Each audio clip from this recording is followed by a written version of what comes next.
And Allah Azza wa Jalla says about marriage, وَجَعَلَ بَيْنَكُمْ مَوَدَّةً وَرَحْمَةً. These beautiful words of Qur'an. You will find these words applicable in all of your married lives, those of you that are married. Allah says He put between you, between the husband and wife, love, mawadda, and it's passionate love. Allah says mawadda wa rahma, and mercy. Because in the beginning of marriage is very passionate. You're obsessed with your wife. You can't think about anything else. Your friends call you, they go straight to voicemail, right? Because you just got married. For 6 months you're out of sight, nobody sees you. But then as marriage goes further, what keeps marriage alive? Isn't that anymore, because other obligations come in. There's kids, there's work, you're not on honeymoon anymore. How do you keep the marriage sustained? Rahmah, mercy towards your wife, mercy towards the husband, courtesy between you. This man comes to Umar radiallahu anhu, he says, I want to divorce my wife. And he says, why do you want to divorce your wife? He says, I don't love her anymore. I don't find her attractive anymore. And so Umar radiallahu anhu asked him, فَأَيْنَ الرِّعَايَةِ? What about courtesy? What about the courtesy you owe your wife? She doesn't take care of your kids? She hasn't put up with you all this time? And we're difficult creatures to put up with, men. Right? We're very difficult creatures to put up with. And our wives put up with us. Even if they say a couple of words here and there, in the end they still put up with us. Right? So they do quite a bit for us. So we can't just say, oh well, she doesn't look like what I was imagining back in the day when I didn't used to lower my gaze. I saw some things on TV and I was expecting that. This is, really, it's not the healthy attitude.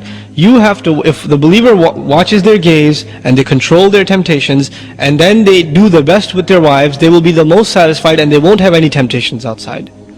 But at the same time, and I'm ranting on the brothers, but at the same time the sisters have to understand this. Allah subhanahu wa ta'ala created men and women very differently. Men, their biggest weakness is women. They could be richer, they could be poor, they could be healthy and not very healthy, skinny and fat or tall, doesn't matter what culture, what language, all of them have the same weakness, women. And women, Allah Azza wa Jal, in majority cases, He made them oblivious to this weakness of men. They don't realize how bad it is. So when the ayah comes and a woman reads it, lower their gaze, oh yeah, I could do that. And they're like, what's the big deal? Why can't men just lower their gaze? And then you don't understand. What don't I understand? You have eyes, I have eyes, they have retina. It processes the same information. So what's the problem? You see, they don't understand the power of this desire that Allah subhanahu wa ta'ala put inside of us and mentioned as number one, زُيِّنَ لِلنَّاسِ حُبُّ الشَّهَوَاتِ مِنَ النِّسَاءِ. Number one of the desires that were beautified for men were desires for women. Right? The number one fitna the Prophet ﷺ fears for the men of this ummah is what? Women. Because it's a serious problem. So if the wives understand that, then instead of condemning their husband, why are you so weak? How come you can't control your eyes? Instead of knowing that, they would accept this is the creation of Allah subhanahu wa ta'ala. You have to, the wife has a role of supporting her husband and becoming strong. And she can do that by warding temptations off from him, not by lecturing him. And this is the other thing that's very important for wives to understand. The husband, he goes to the office or he goes to the train and there are women horribly dressed. They're sitting there smiling at everybody, trying to, basically this is all these women have in terms of their dignity. They're not respected for their intellect, they're not respected for their opinions. So all they think is we're going to be respected if men see more of our shame. So they dress in indecent fashion because when men look at them, they feel kind of, self-respect, like I'm worth something, people are looking at me. That's basically what it is. It's really horrible, it's sad. But then they go to the office and the secretary is smiling at you saying, how are you, how was your day? What are you getting for lunch? Oh, you're fasting, oh that's nice. And they're smiling at you. And then you go, on every ad, women are smiling at you. And then you get home. And you open the door and the wife said, where were you? Oh, the train, the train was late. Oh, every day the train is late. Oh, I understand. And there's a frown every day. And the first day it's okay, the second day it's okay. 10 years of this, 12 years of this, what's going to happen? The husband has resentment towards the wife, even if he doesn't say anything. He's building resentment inside. And the simple solution of the Messenger ﷺ, a smile of the wife when the husband comes home. You know how big a deal this is? This is not a small thing. It stabs the husband when the husband comes home and the wife doesn't care. And he's very disturbed by that. He may not say something, but it really, really hurts husbands. And it hurts the relationship. And it comes out in weird ways. Now that they're hurt, they're kind of upset as they're having dinner. Oh, there's not enough salt in here.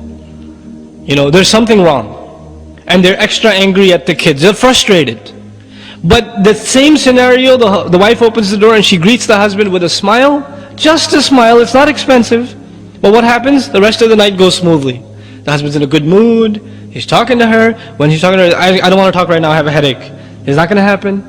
All started from where? Just one little act of the wife. These are simple solutions, but they're powerful solutions. And you don't take care of these solutions, and this baggage just keeps adding up and adding up and adding up, and that's where you get those statistics. Because the husband doesn't even want to look at the wife. She's just annoying. She just does this or that, right? So both sides have to understand. They have to take care of the other side. Instead of expecting from the other side, just make a goal for yourself to take care of the other side. This is illa ala azwajihim. The only time they don't guard their privates is with their spouses. And this relationship is very strong. I don't even want to quote the hadith, even though quoting a hadith is a good thing, but I know the repercussions it can have in our community. Unfortunately, I don't personally, Allahu A'lam, I don't personally feel that Muslim families are mature enough to take a hadith and take it in a mature way. Usually they end up using Islamic texts as a weapon. You know what the Prophet said about the wife who doesn't take care of her husband's need at night? He said this. You should be ashamed of yourself. Well, she's really going to be nice to you now. It's not a contest. You should be more like the Sahabiyat, and she'd be like, you're no Sahabi yourself, That's how it's going to be. So if you want to make it a competition, you will never defeat women, not your mother, not your sister, not your wife. You will never defeat them in argument, because what they can come up with, you didn't even think of from the back of your head, right? Allah put this in them.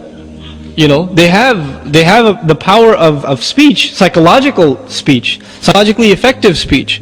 So you have to learn to deal with that. The other thing, another piece of advice, just in terms of harmony between husband and wife, is that argumentation.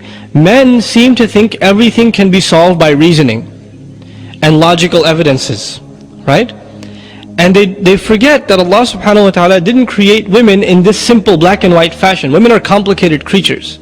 When you get married, many of you will testify your wife is crying one day, and you ask her, why are you crying? She'll say, I don't know.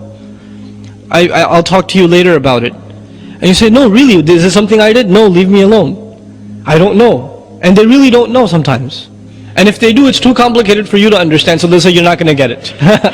Right? So they're complex creatures. And so you will learn this. And when you're not married, you'll learn this with your mother, and you will learn this with your sister. You try to reason with them, you give them reasons for why you did something that disappointed them. They'll say, oh, so you know so much better, fine. Next time, I shouldn't argue with you because you're so smart. Right? And their feelings will be hurt. Who just lost that argument? You did. Because you tried to reason. The way you argue, or you want to make your point with women, what's the best way to make your point with women? It's not by argument. The best way to make a point with your wife, to make a point with your mother, is actually the sunnah of the Messenger sallallahu alaihi wasallam. One, mercy. Second, silence. Silence. You know how effective silence is for good believing wives? If the husband is silent, then she will say, what's the matter? Is there something I did? But if the husband talks back, man, she will talk back way better than you can. Right? She will come back with a better rebound than you ever thought it possible. But if you're silent, and if there's an ounce of goodness in her, she will come and say, maybe even if I don't think it was my fault, I'm sorry. But the husband has to learn this technique of silence. And not silence with a frown and pushing her away. Just a little extra sad puppy face here and there. Try it with your mom, see if it works. And it will work with your wives also, inshallah ta'ala. Right? But this is important. These are the etiquette of marriage. The Messenger ﷺ, he could yell at his spouses. He could say the harsh things to them. He doesn't. Because the relationship is so fragile, this relationship.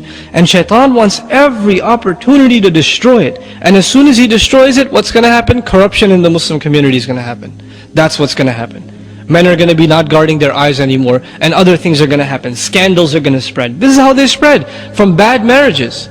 All the great tragedies that happen in the Muslim community that people don't even want to talk about because they sound so disgusting, where did they start? They start from a husband not taking care of the wife, and a wife not taking care of the husband.